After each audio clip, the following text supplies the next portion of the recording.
Nuevamente, nuevamente saludarlos a todos, agradecer el tiempo de todos en poder estar en estos seminarios regionales que tienen de carácter internacional, que son del CBP, que ya hace un par de años ya lo estamos haciendo. Y en este caso en particular nos acompaña la doctora Adriana Alipi. Yo la tengo que presentar y la verdad es que cuando leí su currículum, yo creo que lo resumí como en 3 días, porque era un currículum excepcional, doctora. Así que si me permite, si me salté algunas cosas, voy a presentarla. Bueno, la doctora es ingeniero agrónomo de la Universidad de La Plata. Actualmente es investigadora principal de la Comisión de Investigaciones Científicas de la provincia de Buenos Aires y durante su trayectoria se ha desempeñado principalmente en las áreas de microbiología, fitobacteriología y sanidad apícola. La verdad es que su currículum vitae contiene una trayectoria laboral y desempeño increíble y para nombrar alguno de estos éxitos, por ejemplo, podemos decir que tiene 98 publicaciones en revistas científicas, ha participado en 56 trabajos de investigación, 12 monografías científicas, ha dictado 17 cursos de posgrado, dirige tesis, becas, ha hecho 193 consultorías y evaluaciones científicas y también ha recibido diversos premios, y voy a nombrar algunos, como la medalla de oro como mujer destacada el 2013 por la Honorable Cámara de Senadores de la Provincia de Buenos Aires, y también ha participado en diversos comités como experto, como por ejemplo el laboratorio de referencia de la ex OIE, en ese entonces, que fueron para lo que americana y que fue del año 2008 al 2019. En resumen, tenemos con nosotros una tremenda profesional que ha tenido la amabilidad de estar con nosotros y de contarnos un poquito en este seminario sobre el loque americana. Así que, doctora, disculpe si me salté muchas cosas de ese currículum, pero por tiempo quisimos poner lo más destacado. Así que dándole la bienvenida a usted y a todos los que están presentes, entonces la dejamos para que nos maraville con lo que americana. Bueno, muchas gracias por la presentación. Eso es simplemente el transcurso del tiempo. Ya me estoy por retirar. Este año presenté mis papeles para mi retiro. Y bueno, no, la idea por ahí es seguir vinculada, pero trabajando menos horas o por ahí dando alguna charla o evaluando, pero ya con menos carga horaria, porque bueno, el paso del tiempo se siente y ya uno no tiene la energía que tenía en la juventud. Bueno, voy a intentar compartir la pantalla y si ustedes me dicen si lo ven y demás. A mí la idea es dar un pantallazo sobre lo que americana, cuáles fueron los últimos descubrimientos que se han hecho y bueno, en términos generales, para básicamente que puedan tener una imagen del panorama actual de la enfermedad, ¿sí? Las técnicas de diagnóstico y de control que se pueden emplear para esta patología. Bueno, a ver. Ujú. Por mientras, doctora, nosotros recordamos a los asistentes que cualquier duda que tengan lo hacen mediante preguntas y respuestas, que está el botoncito abajo en la pantalla. Bueno, Se ve perfecto, doctora. listo. Bueno, básicamente es un pantallazo muy general de la enfermedad conocida como loquia americana de las abejas. Bueno, las abejas son los grandes polinizadores de cultivos, ya que las 3/4 partes de los cultivos mundiales, estimada en un valor mayor a 160 billones de dólares, requieren la polinización entomófila. Y dentro de la polinización entomófila, la abeja melífera es el principal polinizador. Las abejas, sin embargo, son susceptibles a sufrir enfermedades, parásitos y predadores. Y dentro de los agentes causales de enfermedades tenemos bacterias, hongos, virus y microsporidios. Y lo que a nosotros nos interesa básicamente en esta charla es son las enfermedades de origen bacteriano. Hay dos grandes enfermedades que son las más conocidas por todos ustedes que afectan exclusivamente a la etapa larval.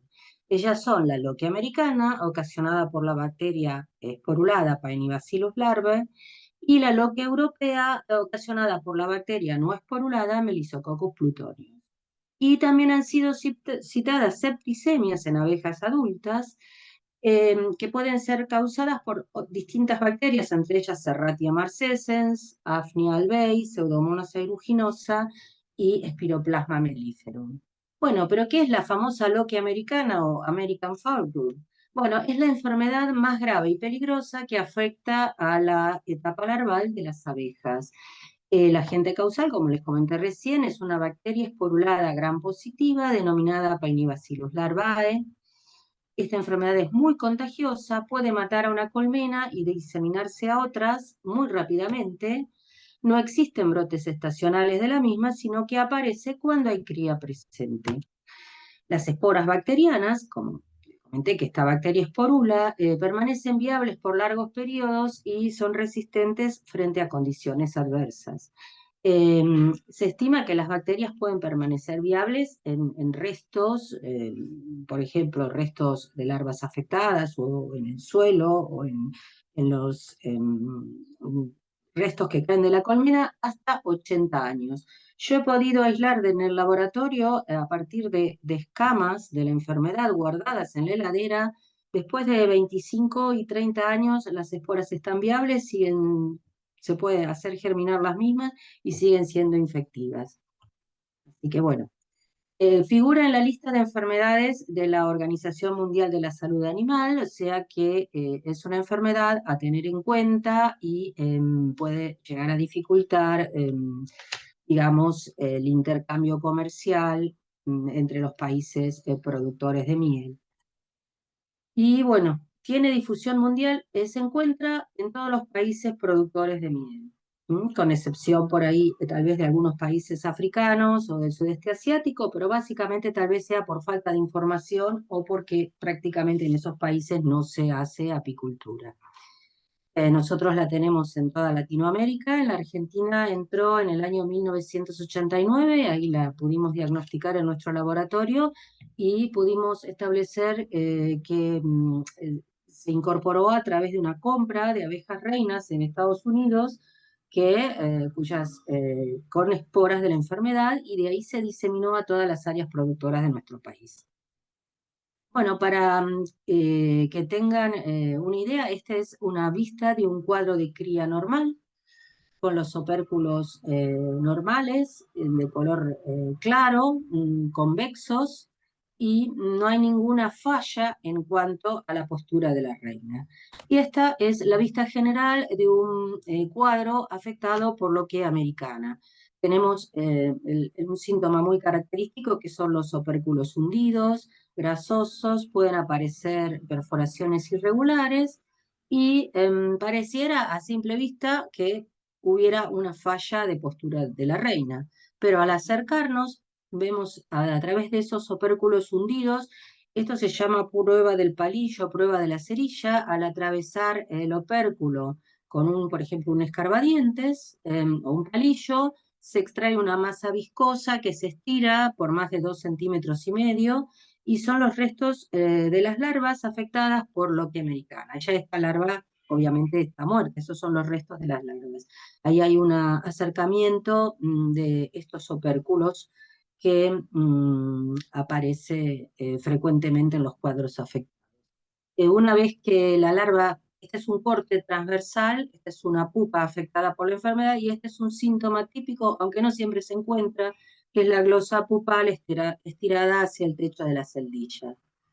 Esa larva se va a secar y va a dar origen a una espora, a una escama. Esas escamas se adhieren fuertemente al piso de las celdas y cuando yo las extraigo, a veces se rompen. Ahí a la derecha ven lo que es la escama al poder yo sacarla del panal afectado. Para que vean la diferencia, este es un cuadro afectado por loquia europea. En la diferencia de la loquia americana, en general las larvas aparecen antes de ser operculadas por las abejas. No llega a formarse el opérculo hundido y los restos, sino que aparece en estado de cría abierta. libertad y son fácilmente removidas por las abejas obreras. Este es un cuadro de lo que europea acerca con acercamiento, y bueno, son los distintos estadios larvales. También se transforma la larva afectada en una escama, pero esa escama es gomosa, se remueve fácilmente. Pero bueno, para tener certeza, siempre es conveniente mandar el panal sospechoso al laboratorio. Estas también son, a la izquierda y arriba es una larva sana, y a la derecha vemos larvas en distintos estadios de descomposición, y abajo una escama de loca europea. Bueno, a partir de los síntomas vamos a hablar un poquitito de la patogénesis de la enfermedad. Perdón, primero vamos a hablar cómo diagnosticamos esta enfermedad. Podemos hacer preparados microscópicos a partir de estos restos larvales. Esto es una vista con un microscopio de contraste de fase, y ahí ven las esporas bien refringentes y dentro de lo que es la masa de restos larvales.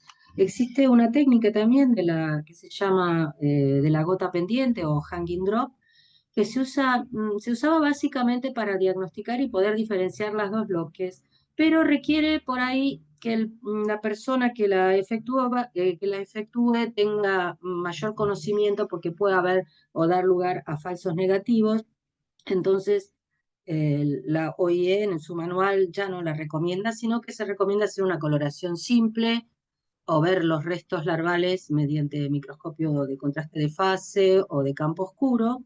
Y bueno, a partir de sí ya se pueden, lo que se recomienda, bueno, efectuar aislamientos a partir de esos restos. La base es calentar esos restos en 4 mililitros de agua destilada estéril, una escamita o un resto de esa masa en descomposición. Se calienta a 85 grados durante 15 minutos esos tubos, para de esta forma eliminar a toda la contaminación que pudiera haber en esos restos, como pueden ser otras bacterias, hongos, y entonces al calentar a 85 grados se eliminan las células vegetativas y se mantienen viables las esporas, porque las esporas resisten temperaturas de 80-85 grados hasta 15-20 minutos. De esa forma activo la germinación y puedo aislarla. La agito en un córtex y lo siembro en los medios de cultivo semiselectivos para Paenibacillus larvae. Esta especie no crece en los medios bacteriológicos comunes, entonces se han desarrollado diversos medios sintéticos. Entre ellos, el que más se emplea es el MIPGP, desarrollado por Dingman y Staley, y también se puede utilizar agar cerebro-corazón fortificado con tiamina o agar sangre. En el momento en que se siembra, se coloca en una jarra de anaerobiosis y se crea un ambiente de microaerofilia, porque es la mayor ventaja para que estas esporas germinen. Al cabo de 24 o 48 horas, a partir de restos larvales, tengo las colonias bacterianas. Y hay una prueba muy rápida y muy fácil presuntiva. A partir de esas colonias se toma con un palillo también en un portaobjetos y se coloca una gota de agua oxigenada al 10%, y la característica de esta especie, de este Paenibacillus, es que es catalasa negativo. Entonces, la mayoría de las bacterias contaminantes que pudieran estar en la muestra son catalasa positivas, entonces enseguida descarto si se trata de Paenibacillus larvae o no. Además, también utilizo un medio semiselectivo con el agregado de 2 antibióticos, que es ácido nalidíxico y ácido pipimídico. Eso lo desarrollamos en el laboratorio en el año 95, porque el problema que teníamos acá en la Argentina, había contaminación con otra especie de Paenibacillus, que era el Paenibacillus albei, que es un agente secundario de la loca europea. Y entonces la única forma que teníamos para poder tener cultivos puros era agregando estos antibióticos al medio de cultivo. Y sobre todo cuando aislábamos a partir de muestras de miel.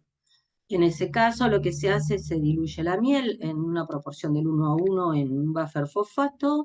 Y bueno, después básicamente la metodología es la misma, también calentando para así eliminar toda la contaminación que pueda contener la miel, y volver a sembrar en los medios semiselectivos incubar a 37 grados y observar ya ahí tenemos que dejar pasar más tiempo, porque a veces la carga de esporas es muy baja en la miel, y tenemos que incubarlas a 37 grados en microaerofilia hasta 7 días. Bueno, estas son las colonias de Paenibacillus larvae en el medio MIPGP. Bueno, estamos hablando ahora, yo voy a hablar mucho de los genotipos ERIC1 y ERIC2, pero se los voy a explicar más tarde. Recientemente, en los últimos 10 años, yo creo, bueno, 20 años para ser exactos, se ha determinado que existen distintos genotipos del patógeno. Y los dos más comunes a nivel mundial son el ERIC1 y el ERIC2. Estas son colonias formadas por el genotipo ERIC1.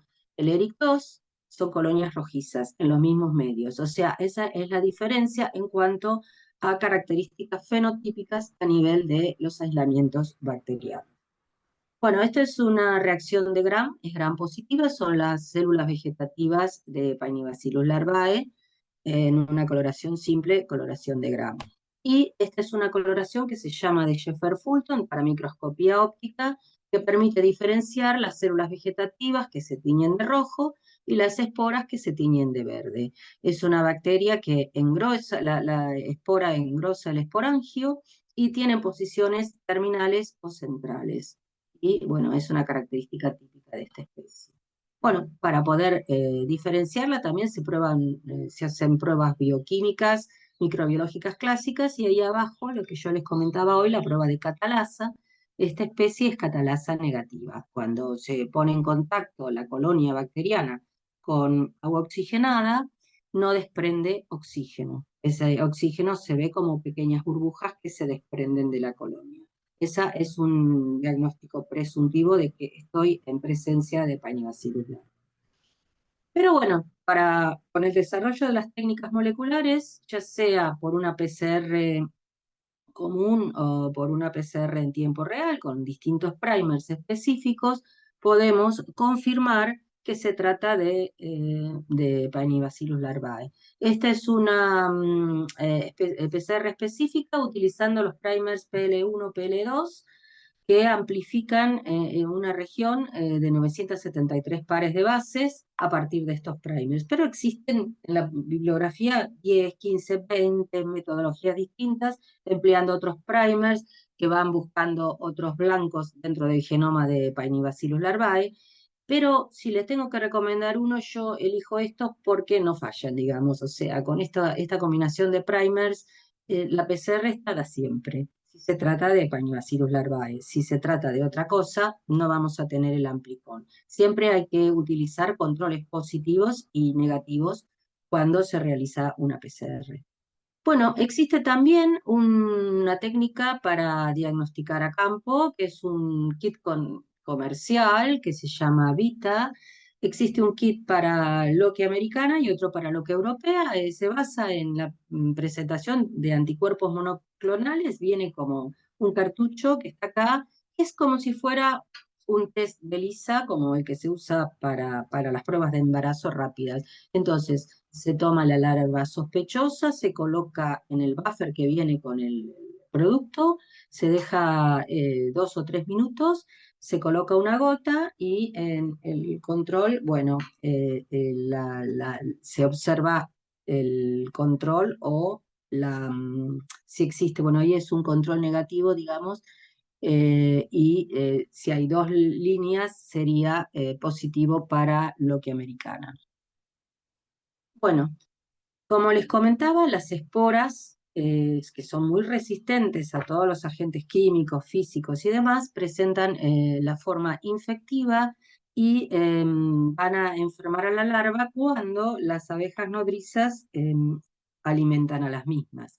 Estas esporas van a germinar en el intestino larval y van a dar lugar a las formas vegetativas flageladas, que son las que van a ocasionar la enfermedad, que es la fase virulenta de la enfermedad, ya que las esporas luego van a también aprovechamos, que sería la fase de saprobia, porque por un lado la bacteria mata a la larva y es infectiva, pero es la célula vegetativa la que es infectiva. Pero la espora va a ser la forma de resistencia que luego termina de descomponer los restos larvales y es la que va a diseminar la enfermedad de una colmena a otra. Bueno, esas células vegetativas van luego a atravesar el epitelio intestinal y van a pasar a la hemolinfa, para después desintegrar totalmente los tejidos larvales y esporular nuevamente. Las larvas se enferman cuando son muy jóvenes, hasta 3 días de edad, y con 8 o 10 esporas es suficiente para enfermarlas. Pero luego, cuando una larva muere por la enfermedad y forma ese aspecto de colonia, digamos, perdón, ese aspecto viscoso de los restos larvales, en cada uno de esos opérculos con restos larvales o en cada una de las escamas secas de una larva afectada por la enfermedad, tenemos 1,5 millones de esporas. O sea que a partir de 10 esporas, una larva se enferma, muere por lo que americana, y esa larva da origen a 1,5 millones de esporas, lo cual es un potencial enorme, porque si una sola larva muerta contiene esa cantidad de esporas, una colmena entera, imagínense el potencial destructivo que tiene la enfermedad.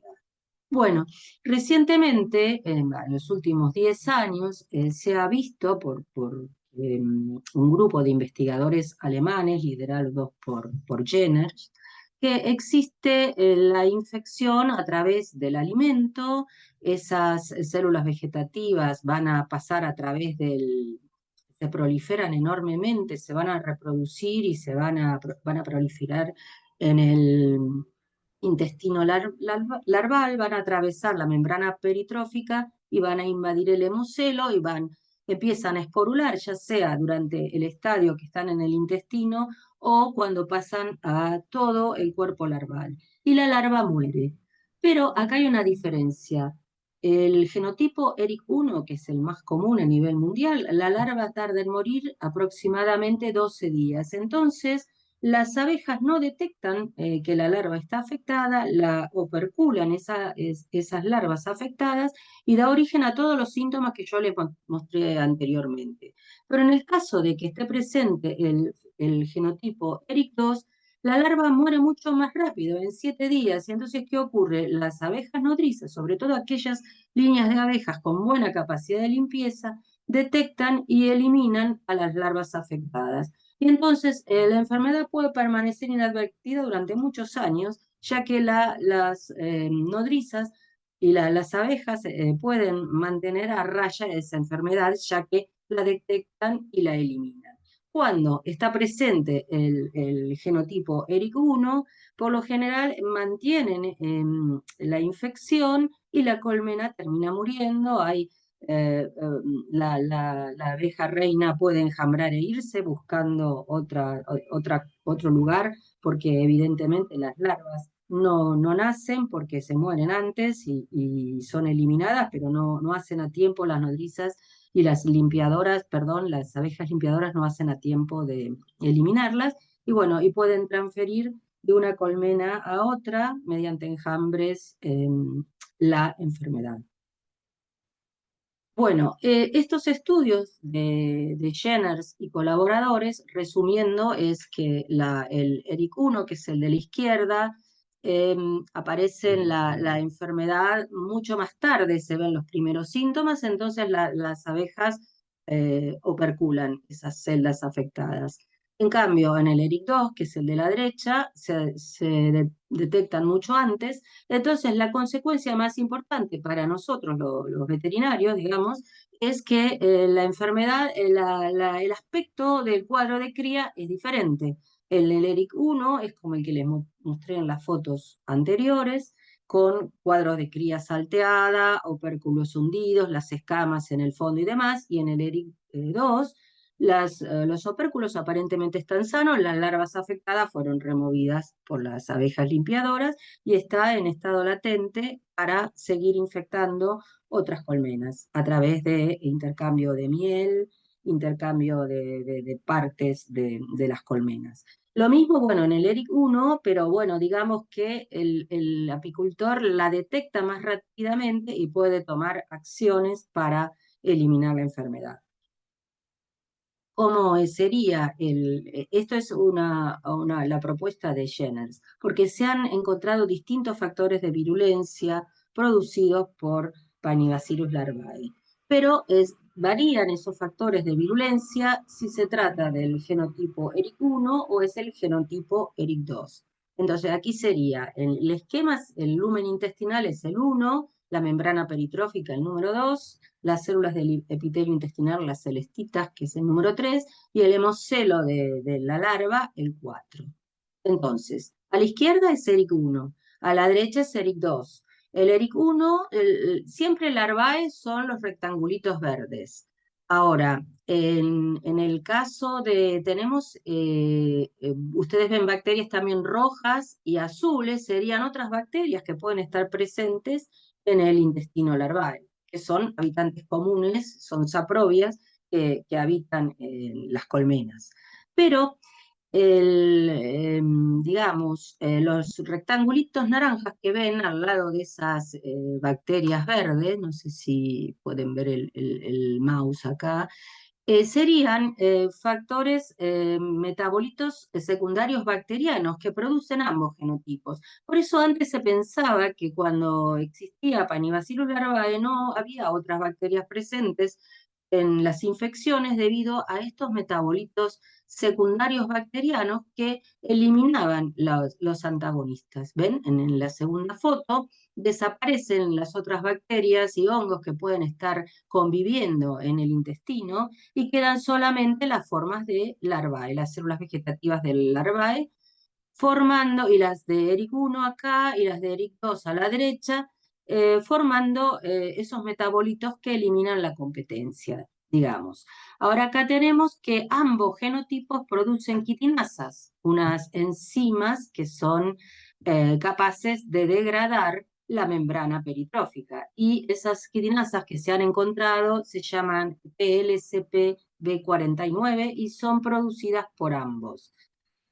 De esa forma se degrada la membrana y las células del epitelio intestinal y, bueno, ambos van a penetrar, van a atravesarlo y llegan al hemocelo. Ahí hay una diferencia, ya que los ERIC1 produce toxinas, que son estos circulitos rojos y azules, esto se ha estudiado desde el punto de vista metabólico y las toxinas que se encuentran en este genotipo ERIC1, que son la PLX1 y la PLX2, no son producidas por el ERIC2. Pero sí el ERIC2 posee una proteína de S-layer que sí produce el ERIC2 y no produce el ERIC1. Y también produce el ERIC2, metaboliza un antibiótico que se llamó paenibacilina, y eso hace que puedan atravesar, junto con la acción de las quitinasas, el epitelio y pasar al hemocelo.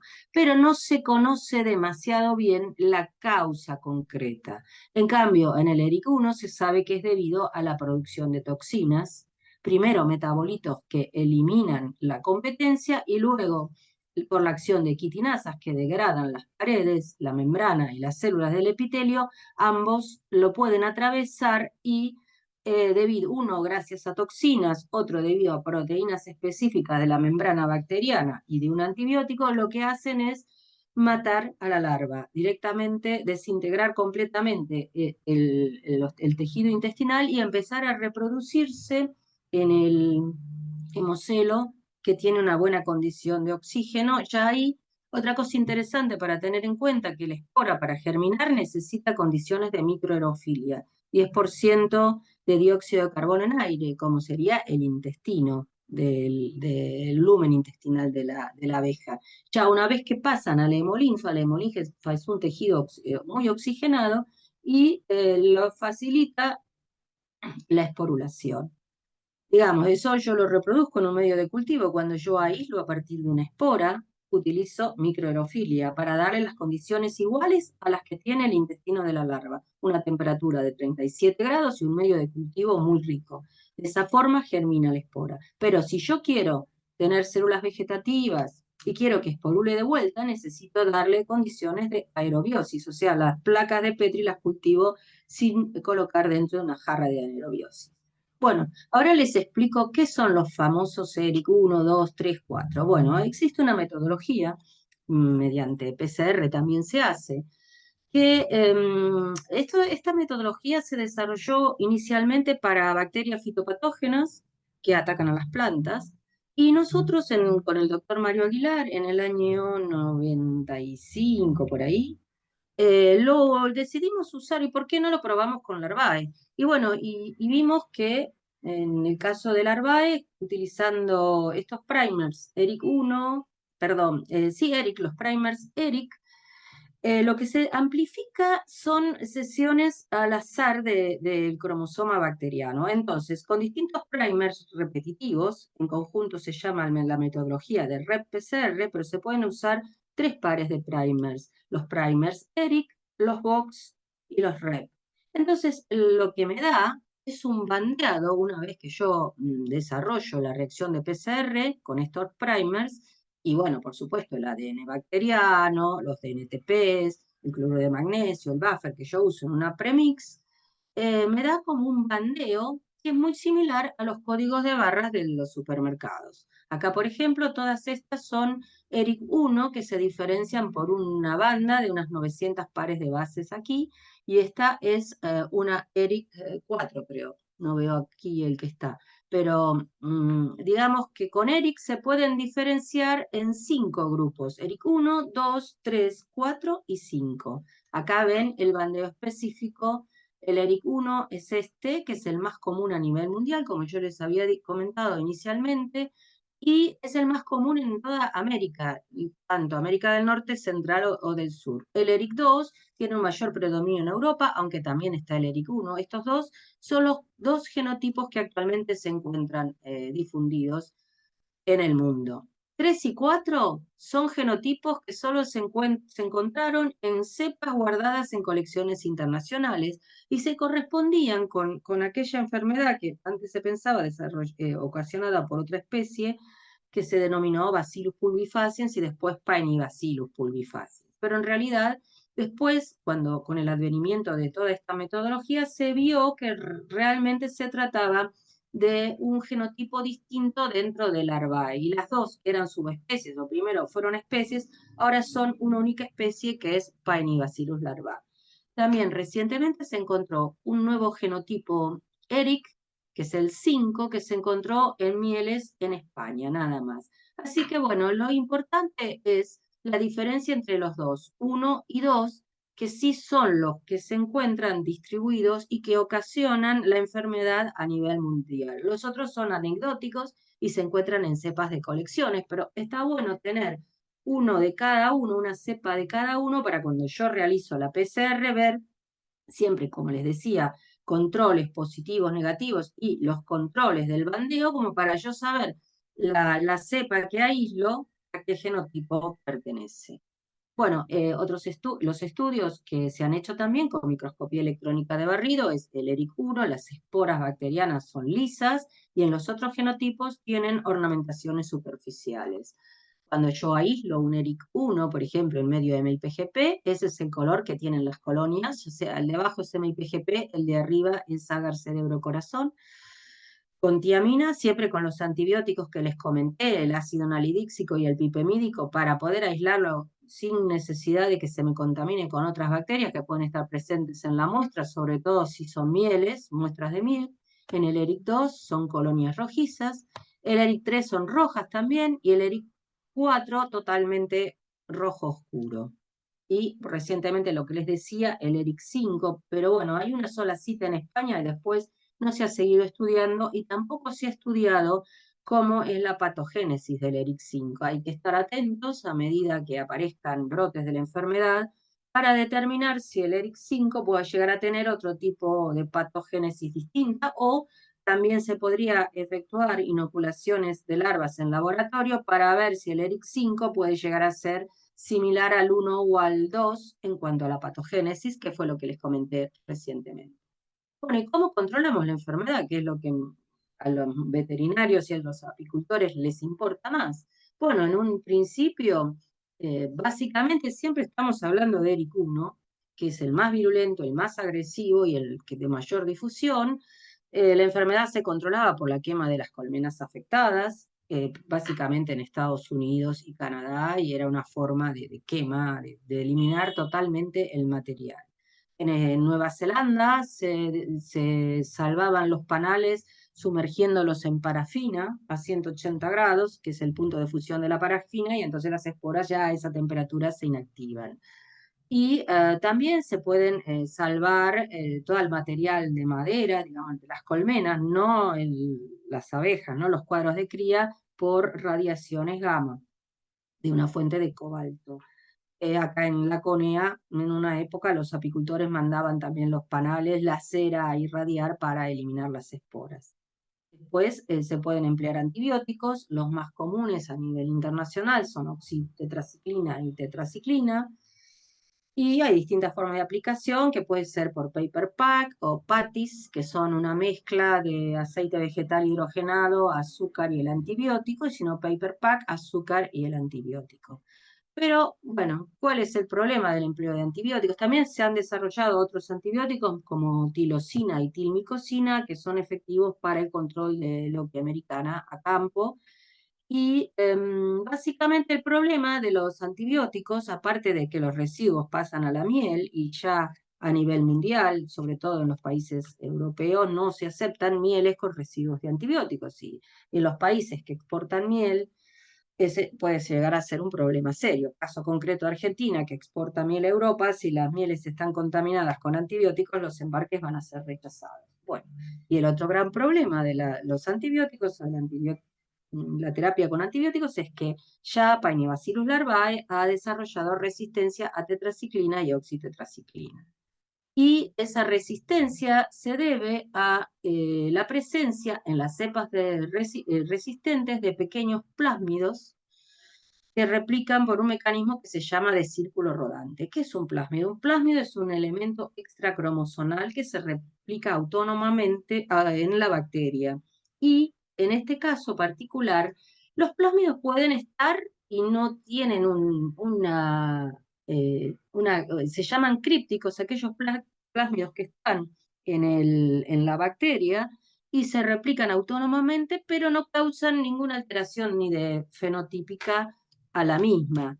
Pero hay otros plásmidos que sí le pueden llevar determinantes de resistencia. En este caso, lo que nosotros encontramos es que aquellas cepas resistentes a tetraciclina y oxitetraciclina, todas llevaban plásmidos pequeños de 5.000 pares de bases que codificaban la resistencia a tetraciclina. Entonces, los secuenciamos, esos plásmidos que aislamos, el DNA plasmídico. En nuestro laboratorio también paralelamente se hizo esto en Estados Unidos con cepas resistentes de allá.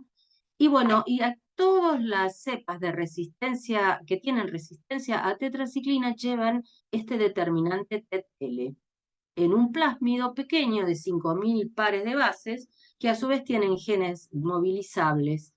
Y, o sea, estos plásmidos pueden transferir de una bacteria resistente a una bacteria susceptible, y la bacteria resistente le pasa esa resistencia por el plásmido y la bacteria susceptible se transforma en resistente. Entonces, bueno, el potencial es enorme porque conviven las cepas con plásmidos de resistencia con las cepas que no tienen resistencia. Nosotros encontramos esos genotipos de resistencia en ambos genotipos, Eric. Bueno, ahora se está hablando de una única salud a partir de la Organización Mundial de Salud Animal y la Organización Mundial de Salud Humana. Se habla de una única salud. Entonces hay que tener en cuenta la salud humana, que todos los alimentos que nosotros consumimos sean seguros. Entonces una miel con un residuo de antibióticos, un residuo de pesticidas, no es seguro consumirla. Por otro lado, debemos tener en cuenta la salud de la abeja y tener unas buenas prácticas de manejo del apiario para tratar de que las colmenas estén sanas, para tener una buena producción de miel y una buena producción a todo nivel, y para que la abeja pueda polinizar los cultivos. Y por otro lado, también tiene que haber una protección del ambiente. que las abejas a su vez sean protegidas para que no haya pesticidas en las flores que después puedan ocasionar muerte en la colmena. Entonces todo tiene que estar relacionado y en eso hablamos de buenas prácticas apícolas y buenas prácticas a nivel de agricultura, tratando siempre de un buen manejo integrado. Un buen manejo integrado podría también ser, y que de hecho en la Argentina se logró, gracias al INTA básicamente, es desarrollo de líneas de alta capacidad de limpieza, de líneas de abejas con alta capacidad de limpieza, que mantienen la enfermedad a niveles bajos. Entonces, bueno, ¿cuáles son un buen manejo integrado para prevenir y combatir la loquia americana? Bueno, evitar el equipamiento contaminado, desinfectar todas las herramientas con las cuales uno trabaja para no llevar esporas de la bacteria de colmenas enfermas a colmenas sanas, evitar el pillaje, porque una colmena que se muere, que afectada por loquia americana, queda la miel intacta en la colmena y bueno, la colmena se murió, ya la reina o enjambró o directamente al no poder reproducirse porque todas las larvas mueren, ya la colmena muere dejando las reservas de miel intactas.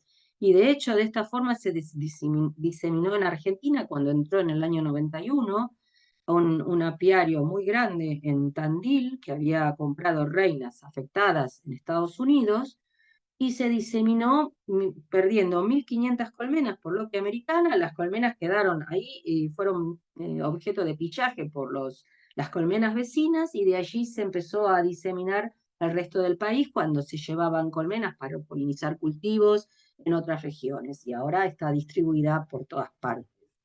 Bueno, por otra forma de control es el mecánico, como les comenté hace un rato, mostrándole fotos del equipamiento que se quema, también el enjambrado artificial, desinfectando todo el equipo entre un uso y el otro. Después, el compuesto, el control de la enfermedad por compuestos naturales que no son contaminantes, como puede ser, ahora les voy a comentar, el desarrollo de una vacuna contra la enfermedad, el empleo de bacterias antagonistas o el empleo de bacteriófagos. Y por último, el más contaminante y de mayor toxicidad y de mayor intervención, digamos, por parte del hombre, es el empleo de compuestos sintéticos como son los antibióticos, que puede ser terramicina, tirosina, Tilan es la marca comercial, o sino también lincomicina. Los únicos lugares del mundo, yo creo que en este momento, que permiten el empleo de antibióticos en apicultura son Estados Unidos y Canadá. Porque ya en Argentina, a partir de hace 6 o 7 años, está prohibido el uso de oxitetraciclina y antibióticos para el control de enfermedades de las aves. En Europa es cero. Directamente no se puede emplear antibióticos. Pero bueno, en Estados Unidos y en Canadá se siguen usando. Por eso que ellos han desarrollado una vacuna, una compañía llamada Daland, han desarrollado una vacuna. Lo que usaron para el desarrollo de esta vacuna es una cepa de Paenibacillus larvae de genotipo ERIC1 atenuada, o sea, como es la vacuna, una vacuna humana, digamos, son bacterias muertas que, bueno, en un medio no sabemos porque está supuestamente es secreto porque está patentada la fórmula, la vacuna, se agrega al alimento, entonces las abejas consumen azúcar con la vacuna, que es en forma líquida, que se coloca como si se colocara el antibiótico en un paper pack o sino también en un candy con azúcar, alguna esencia atractiva y la vacuna. Entonces las abejas va a metabolizar esa vacuna, ese lo van a pasar a la reina mediante la jalea real que contiene la vacuna, o sea, esas esporas atenuadas, digamos, esas bacterias que no causan la enfermedad. Entonces, la reina digiere la jalea real y puede almacenar las partículas de la vacuna en las partes grasas de su cuerpo. Entonces se transfieren a los ovarios y las larvas que nacen a partir de esa reina que fue vacunada, son resistentes a Lockheed americana, porque no se enferman por la enfermedad, ya que la vacuna las protege. Otras alternativas, bueno, esto es un desarrollo norteamericano, creo que se puede comprar en Estados Unidos, habría que entrar a la página de Daland y averiguar los precios y las formas de aplicación y demás, y cada cuánto tiempo hay que volver a vacunar a la reina. Yo calculo que al cambiar de reina, como hacen los apicultores, al cabo de 2 o 3 años, ya hay que volver a vacunar obviamente a la nueva reina, y no sé si es necesario vacunarla en una segunda etapa. Eso habría que ver el marbete de la vacuna y ver cómo se desarrolla. Ellos, en las pruebas de campo y de efectividad, dicen que la tasa de infección baja rotundamente. Es como que serían, eh, digamos, una posibilidad no contaminante para el control de la enfermedad. Otras alternativas del control mediante procedimientos ecológicamente limpios sería el empleo de bacteriófagos o el empleo de bacterias antagónicas procedentes del mismo nicho ecológico, o sea, de las colmenas o de la miel, o de sus metabolitos bioactivos. ¿Pero qué son los bacteriófagos? Bueno, los bacteriófagos son virus que solo afectan y se replican en bacterias. Estos bacteriófagos o fagos aprovechan la maquinaria presente en las bacterias para dirigir la síntesis de nuevos fagos. Hacen que el ADN bacteriano, en vez de producir nuevas bacterias, reproducirse ellas mismas, si el fago entra en un ciclo lítico, lo que hace es liberar nuevos fagos al ambiente. Y los bacteriófagos lo que tienen es una extrema especificidad, infectando solo a las bacterias blanco y sin afectar otras bacterias ni otros organismos eucarióticos, como pueden ser hongos, pueden ser los insectos, las abejas y el ser humano. Pero ¿cuál es el problema? Son tan específicas que solamente afectan Paenibacillus larvae y a veces afectan a algunas cepas y no a todas, o a un genotipo, pero dentro de un genotipo no a todas las cepas, sino que a algunas. Entonces, por ahí conviene usar un cóctel de bacteriófagos, sino uno solo, que pueda ampliar el rango de especificidad. Lo importante es que no son tóxicos ni para los insectos, ni para las plantas, ni para los animales, ni para los humanos. Bueno, es lo que les comentaba, el bacteriófago ingresa al soma bacteriano y puede dar origen a un ciclo lisogénico, y entonces el bacteriófago inyecta su ADN al ADN bacteriano y la bacteria produce nuevos fagos que se eliminan al ambiente, y esos fagos vuelven a infectar a otras bacterias. Bueno, en esto consiste la fagoterapia, que es el empleo terapéutico de los bacteriófagos para el control de enfermedades bacterianas. Acá hay fotos de distintos fagos, bacteriófagos aislados de Paenibacillus larvae, vistas con microscopio electrónico de transmisión. Un ejemplo concreto del uso de bacteriófagos es a veces cuando en los humanos toman antibióticos que hacen que la microbiota intestinal del humano se vea afectada. Hay medicamentos que contienen bacteriófagos que eliminan aquellas bacterias que han desarrollado excesivamente en el intestino y regulan que el intestino humano tenga la microbiota habitual, que también mediante prebióticos y probióticos se la puede restablecer. Pero en este caso, los bacteriófagos en el humano, en ese caso del intestino, ayudan a mantener la microbiota en los niveles sanos, digamos, porque a veces tenemos que tomar antibióticos para el control de ciertas enfermedades. Y de hecho, bueno, tenemos problemas digestivos y los bacteriófagos nos ayudan a poder solucionarlos. Bueno, ¿y cómo yo aíslo bacteriófagos a partir de Lockheed americana, a partir de síntomas de la enfermedad? Porque pueden convivir con las bacterias. Entonces, bueno, nosotros pusimos a punto una técnica para aislar bacteriófagos, básicamente utilizar restos larvales, ya sea de escamas o de larvas afectadas, incubando durante 2 días, 24 o 36, 37 grados, una incubación de 24 o 48 horas, se hace una centrifugación y se filtra el sobrenadante. Para lo cual yo tengo la bacteria que a su vez aislé de esa colmena y veo si el sobrenadante contiene o no contiene bacteriófagos. Y eso lo hago mediante la prueba del spot test y verifico, por ejemplo, en estas escamas había un fago. Son bacteriófagos líticos. Pero por ahí, de 100 aislamientos que hago, de 100 escamas, a lo mejor solo 2 contienen fagos. Bueno, entonces lo que hacemos nuevamente, a partir de una preparación de un fago que yo aíslo, es purificarlo y por repetidas veces hago lo mismo, lo purifico y obtengo una solución de alto título, una alta concentración del bacteriófago, para después preparar diluciones de las mismas y ver cuáles son las unidades formadoras de placas por mililitro de ese fago. Bueno, y nosotros aislamos 9 fagos distintos y probamos frente a 55 cepas de Painibacillus larvae, y bueno, obviamente son tan específicos que algunas cepas, en este caso, bueno, en la que está acá en la foto más grande, vemos que a esta cepa en particular, que era un ERIC 1, los 9 fagos fueron efectivos. En cambio, por ahí, en otra de las cepas, hay fagos que sí son líticos y otros que no. Entonces, son altamente específicos en cuanto a cepas.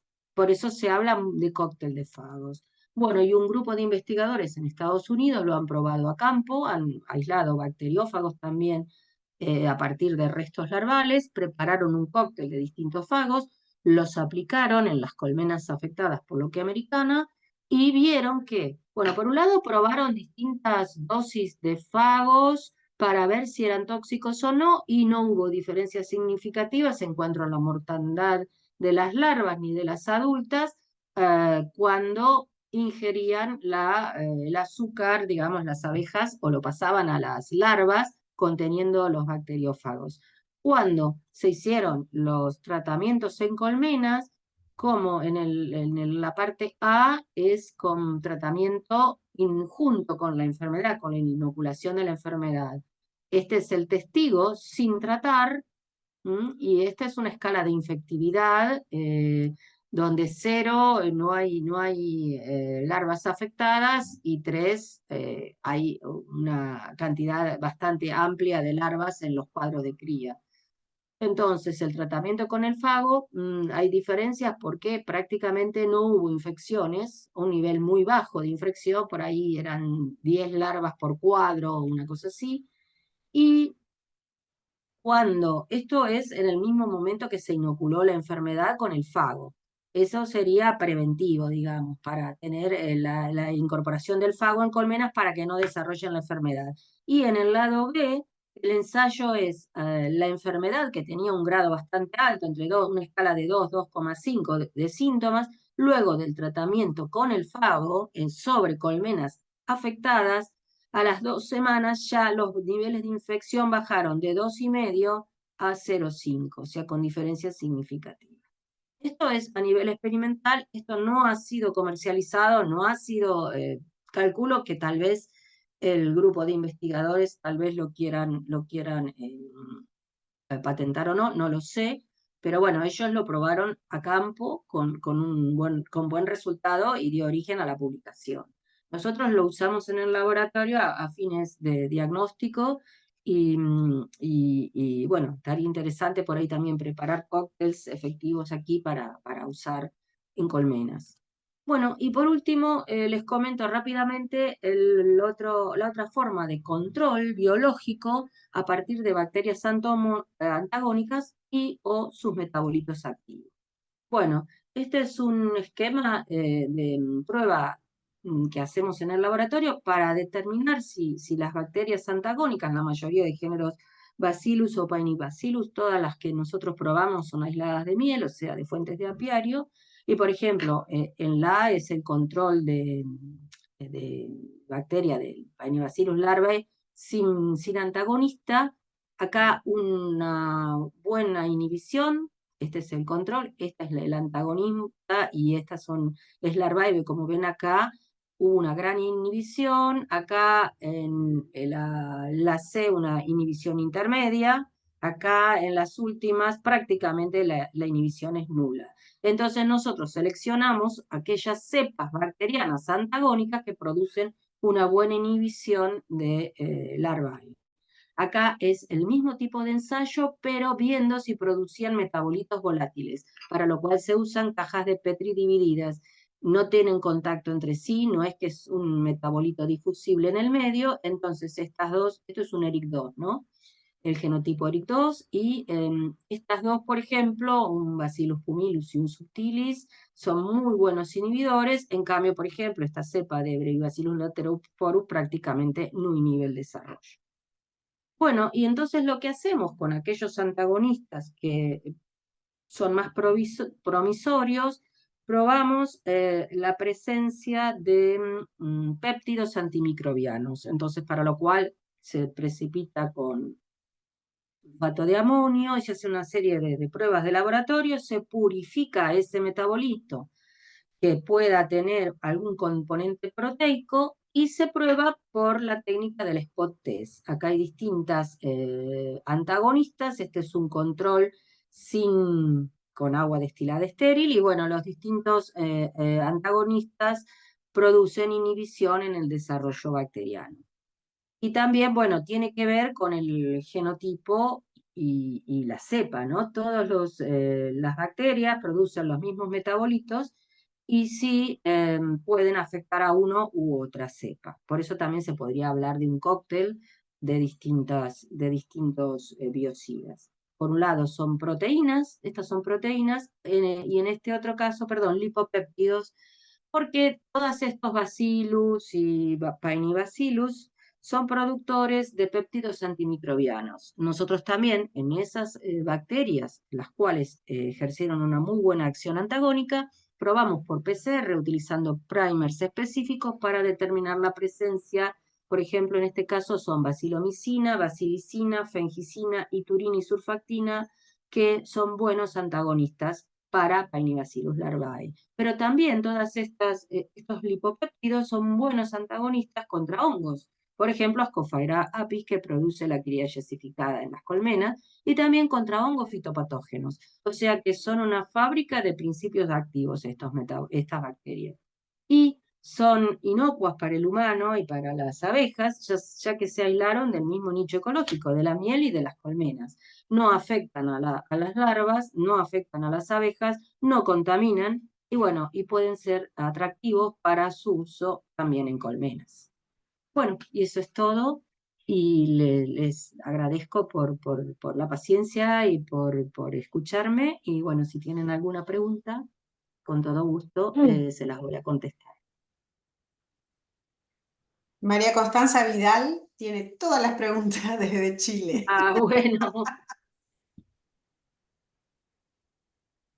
Ahí tienen mis direcciones de correo electrónico por si me quieren hacer alguna consulta en particular, cualquier cosa que les pueda servir, yo con todo gusto les contesto. Por ahí no les contesto el mismo día, pero en el transcurso de la semana yo les prometo que se los contesto. Sí.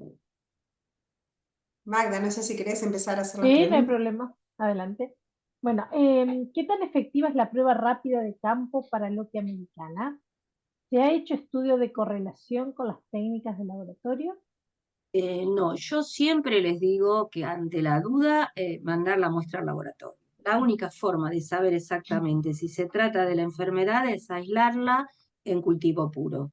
O directamente hacer una PCR a partir de esos restos larvales, la PCR directa, en 48 horas se tiene el resultado. Y eso es 99,99% efectivo. Sí. Sí, siempre puede haber falsos negativos con la prueba de campo. Es lo mismo que el test de embarazo, puede Claro. fallar, digamos. Pero bueno, si da positivo es positivo. Lo que Claro, eso seguro. Eso seguro, sí, sí, sí. No, lo que ocurre es que también han desarrollado para Loquia europea, porque a veces aparecen en la misma colmena, puede haber otras bacterias que den una reacción similar, pero bueno, son anticuerpos monoclonales, supuestamente es específico de Painibacillus larvae. Ellos aducen que sí, pero bueno, es como todo, ¿no?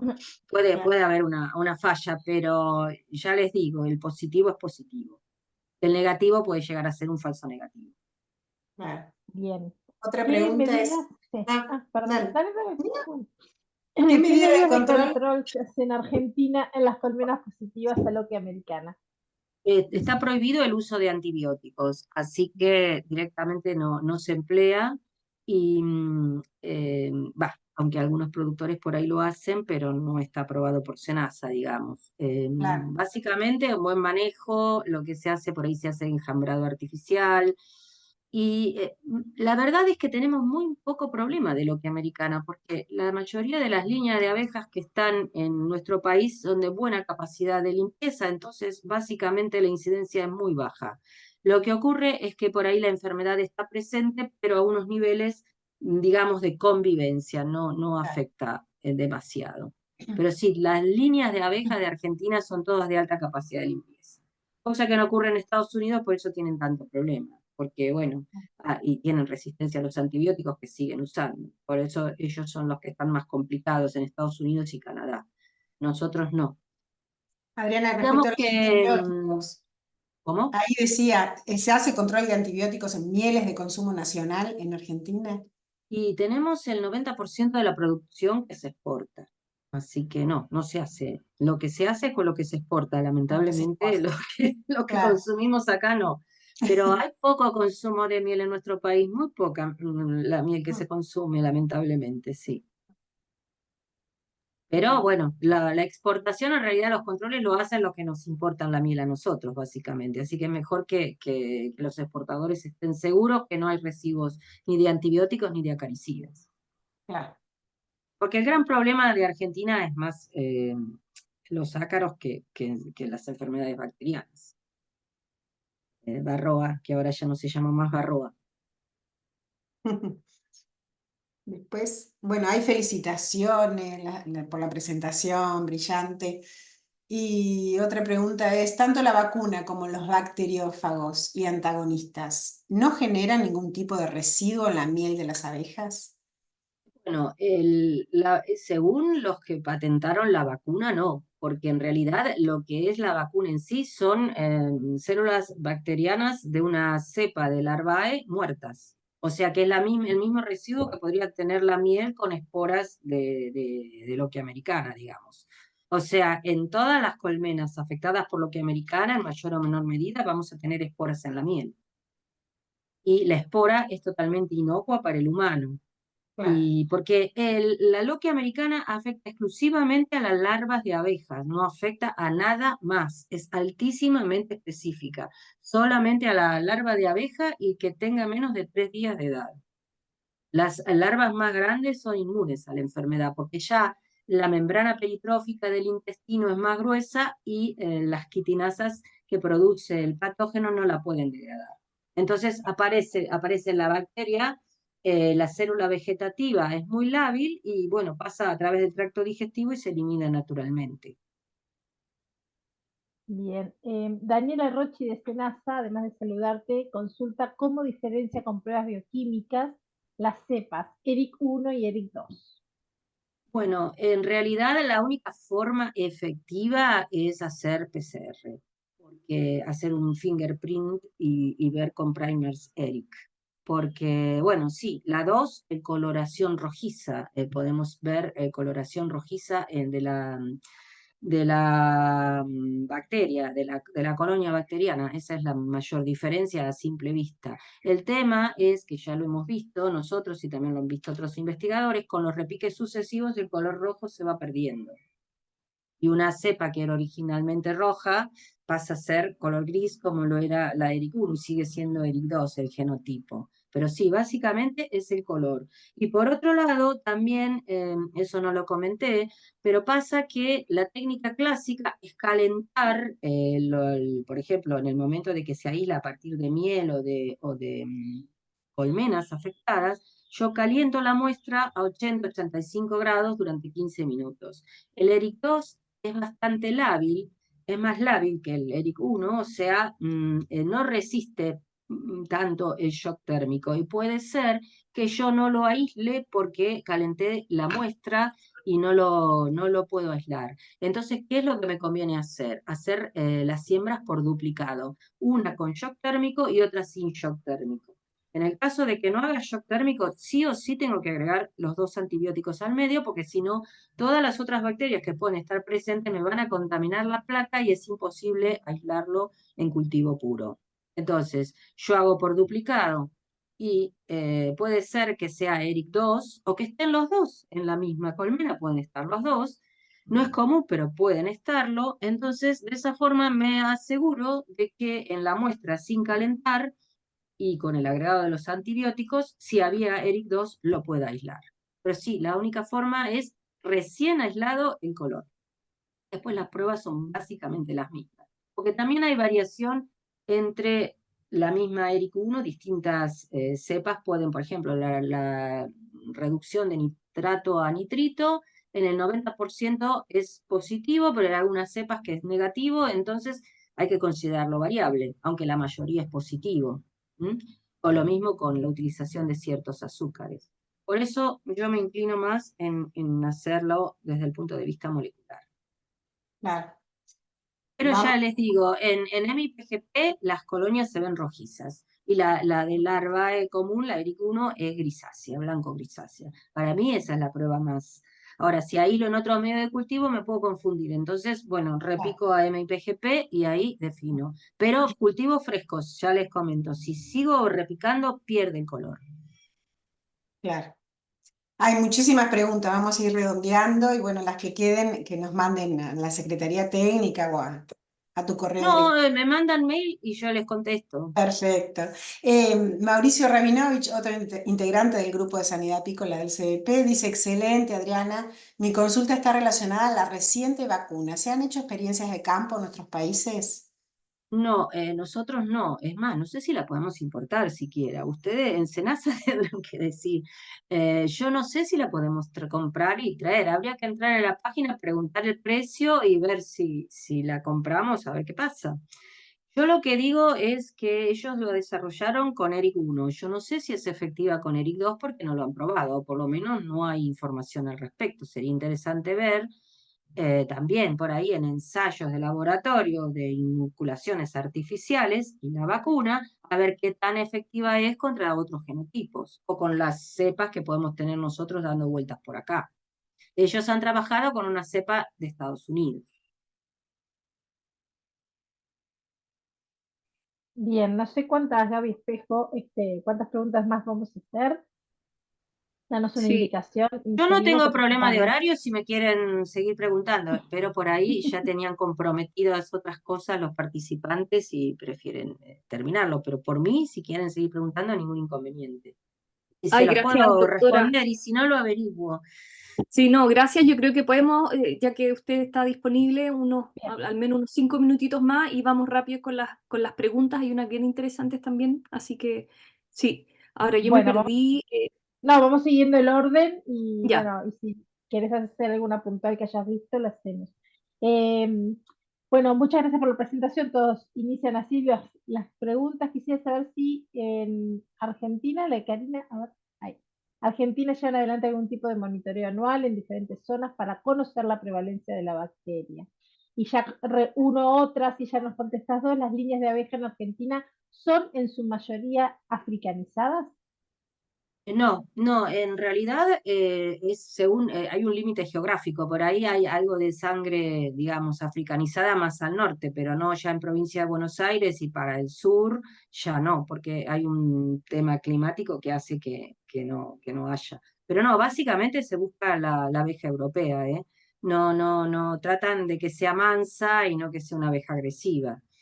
Lo que sí, por ejemplo, en Corrientes, Entre Ríos o en algunas provincias del norte, por ahí hay sangre africanizada. Pero todo eso lo estudian los genetistas de abejas, así que yo no me quiero meter con eso. Lo calculo que SENASA tiene toda esa información. Si no, también hay un grupo muy grande, muy importante, que trabaja en la Universidad de Mar del Plata y que trabaja en esas líneas, de modo que podrían consultar con ellos.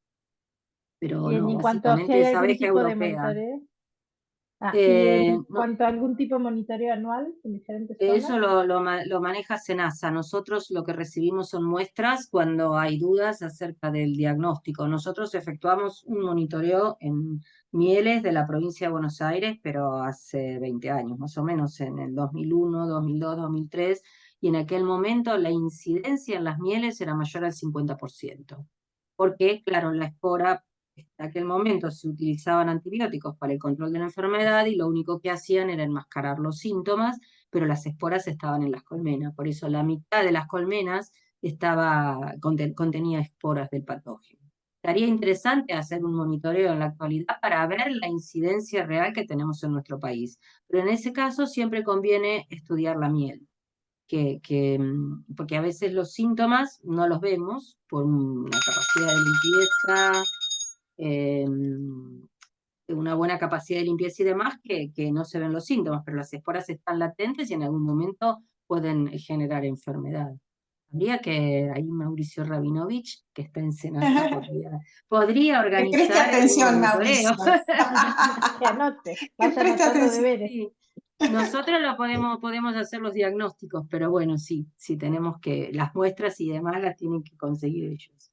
Claro, En SENASA aquel hace eso. momento, los apicultores, como era todo un boom, la ¿Mm? enfermedad y estaban preocupados, nos mandaban muestras de miel, sí, y nosotros les Claro. decíamos si tenían o no. Y entonces, pero el monitoreo nuestro se redujo exclusivamente a provincia de Buenos Aires, ya que el 60% de la producción se concentra en esa provincia. Claro. Perfecto. Bueno, otra pregunta de Chile, de Matías García Huidobro. Muy buena la información presentada. Dice, a la fecha entiendo que el único medio efectivo de control de loque americana es la quema. Me gustaría saber su opinión respecto al uso de vacunas, nuevamente, que esta es una enfermedad de control oficial y se requiere saneamiento. En Chile, por ejemplo, parte del procedimiento para sanear es la inspección post-eliminación de colmenas positivas y las vacunas, al provocar una disminución de la signología, podrían enmascarar la enfermedad, considerando que hay esporas presentes. Sí, es cierto eso. Sí. Mm. Efectivamente, y el saludo al colega de Chile. En Chile, en su momento, el Servicio Agrícola Ganadero de Chile nos mandó cepas que habían aislado a partir de una entrada de mieles españoles, y yo encontré el genotipo ERIC2 en esas mieles, pero creo que el servicio de Chile, el Servicio Agrícola Ganadero, que sería el equivalente al SENASA nuestro, las eliminó y bueno, la enfermedad no está presente en Chile, sí, pero creo que ERIC2 no se llegó a diseminar nunca porque lo controlaron a tiempo. Eso tengo entendido. Pero sí, de España vino la miel contaminada, sí. Bien. Yo básicamente lo de las vacunas les comento esta información porque está a nivel, digamos, ha sido es algo comercial y bueno, porque están los trabajos científicos que avalan la vacuna. Si a alguien le interesa en especial, yo se los puedo enviar, los bajé de internet. Incluso están ahí en la página a ver cómo se llama, ya les digo, lo tengo acá. Se llama, oh, bueno, les puedo mandar la información porque la tengo acá las publicaciones. Hay 3 publicaciones que hacen referencia a la vacuna y al patentamiento de la misma. Está en la página de Dalan. Así que habría que buscar en la página. No, yo no se las copié de la dirección web, pero calculo que si buscan vacuna para loque americana y demás, entran directamente. No creo que sea muy difícil encontrarla. Pero bueno, yo Gracias. cualquier cosa tengo las publicaciones de las cuales se basaron los investigadores para hacer la experimentación. Gracias, doctora. Yo creo que vamos terminando. Yo creo que unas 3 preguntas más para no abusar de su tiempo. Acá Joaquín Moja pregunta, bueno, dice que muchos productores utilizan antibióticos de forma preventiva, cosa que él no comparte, ahí es enfático en decir eso, pero además de estar prohibido, pregunta su opinión sobre el impacto a la microbiota del uso de los antibióticos. Bueno, justamente el problema es ese también. El impacto es muy grande porque los antibióticos van a atacar a Painibacillus larvae, van a controlar a larvae pero también van a controlar a las bacterias benéficas, a la microbiota benéfica de las abejas, entonces van a generar disbiosis. Lo mismo que en el intestino humano.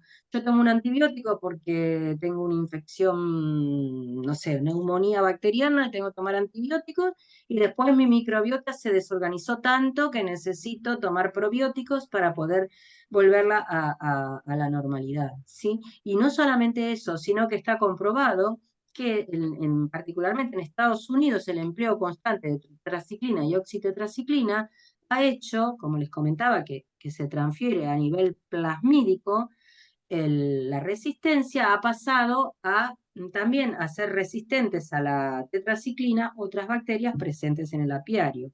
Nosotros, cuando encontramos estos plásmidos de resistencia, quisimos probar si había una posible conjugación entre una bacteria resistente y una susceptible, e hicimos experimentos y le pasamos la resistencia de Paenibacillus larvae a un Bacillus subtilis, que es otro género y es otra especie, y puede estar en las colmenas, como saprobio, y se pasó la resistencia a una bacteria que era susceptible. Después hicimos el curado de esos plásmidos de resistencia y la bacteria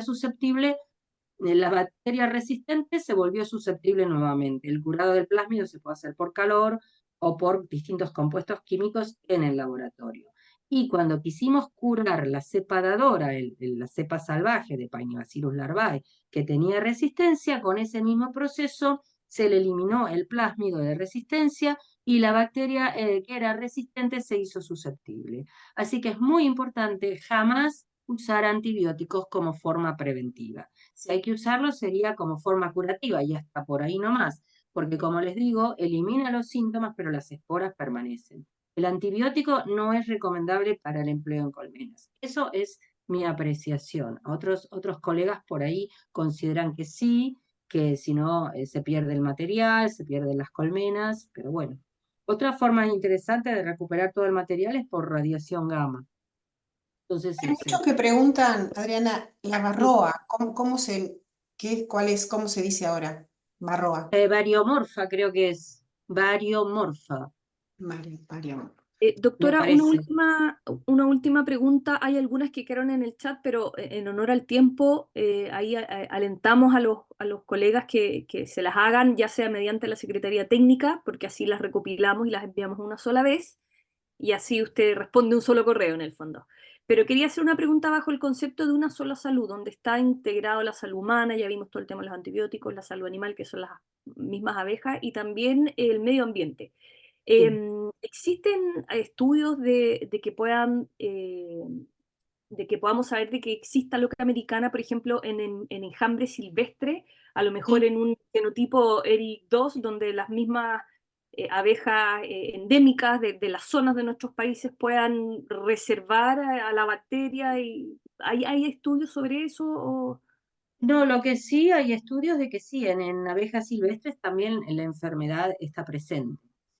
Y sí, lo que no creo que hayan estudiado es qué genotipo era, porque son estudios por ahí previos a todo este desarrollo de los fingerprints. Y yo creo que cualquiera de los dos puede estar presente en las abejas silvestres. Y el tema, bueno, que les contábamos al principio, yo les comentaba que las abejas afectadas por loque, la abeja reina tiende a enjambrar, porque las mismas abejas creen que hay una falla de postura de la reina y en ese caso lo que tratan es hacer recambio de reinas.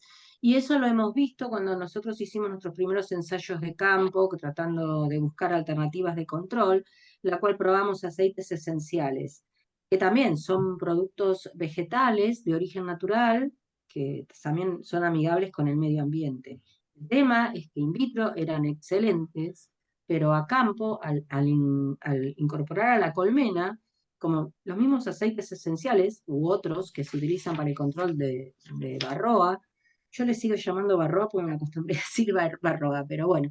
En el caso de Loque, el problema era que interferían con la feromona de la reina. ¿Y qué pasaba? Si bien en el laboratorio eran muy buenos, no eran tóxicos para las abejas, se habían hecho pruebas de toxicidad en abejas adultas y en larvas, después en la colmena no eran efectivos, porque al anular la feromona de la reina, las colmenas querían recambiarla y entonces se enjambraba la reina y se iba. Y ya con el recambio de reinas, después no se podía controlar la enfermedad porque no podíamos seguir evaluando porque se cortaba la postura al haber recambio de reina. ¿Y Así que con tal vez propóleo? Preguntan por ahí. ¿Con propóleo? Elena sí, Katz. hay trabajos publicados acerca del propóleo, pero bueno, las abejas producen normalmente propóleos en la colmena, entonces no deberían enfermarse de loque. O sea, tal Claro. vez ellos, creo que los ensayos que se han hecho a campo es agregando propóleos en jarabe de fructosa, en alimentadores, y bueno, han bajado bastante la incidencia. Pero bueno, curativo no, digamos que no hay nada curativo, sino que debería ser un manejo integrado un poco de todo, ¿no? Buenas prácticas de manejo y las inspecciones periódicas para evitar que la enfermedad se disemine. Y si en colmenas muy afectadas, por ahí la quema es lo más adecuado. Gracias, doctora. Yo creo que no queremos abusar más de su tiempo, ya llevamos 1 hora y media. No hay ningún problema, ¿eh? Yo ya Deberíamos. les dediqué la mañana y parte de la tarde a ustedes, así que no hay Ah, inconveniente. qué linda. Para mí Bueno, es un gusto. Yo a veces me entusiasmo y hablo muy rápido, quiero por ahí mostrar muchas cosas y después se me pasan algunas que después por suerte surgen las preguntas y ahí se las puedo sí. contestar. Doctora, queríamos proponerle que nosotros como Secretaría Técnica acumuláramos las preguntas que quedaron pendientes y se las enviamos en un correo y así usted recibe un solo correo Claro. con las diferentes Perfecto, preguntas. y entonces yo les contesto cada una de las preguntas y después ustedes se las mandan a todos los participantes. Así es. Porque por ahí Nosotros nos encargamos. surge Sí, algo que no surgió ahora y así todos lo leen. En el chat Y- pusimos la dirección de correo de la Secretaría, bueno, el Gmail, así es bien específico. Claro. bueno, perfecto. así Y cuando que las tengan me las mandan. sí, sí, se las Perfecto. vamos a mandar y seguramente más de alguien se las va a mandar por su cuenta por su propia cuenta, así que también no se preocupe que le van a llegar más de un correo seguro. Bueno, sí, yo les puse los dos correos porque por ahí el de Gmail para el Zoom y demás es más directo, pero si no el otro es el institucional. Pero cualquiera de los dos lo chequeo todos los días. Súper. Perfecto. Ya, Algo que doctora, se caiga en internet que puede ocurrir. sí.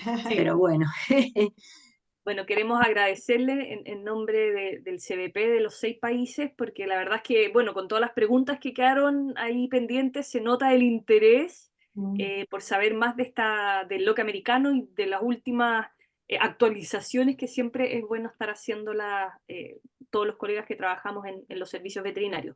Así que le queremos agradecer nuevamente y le vamos a pedir que si después nos puede mandar el PowerPoint, se lo agradeceríamos también.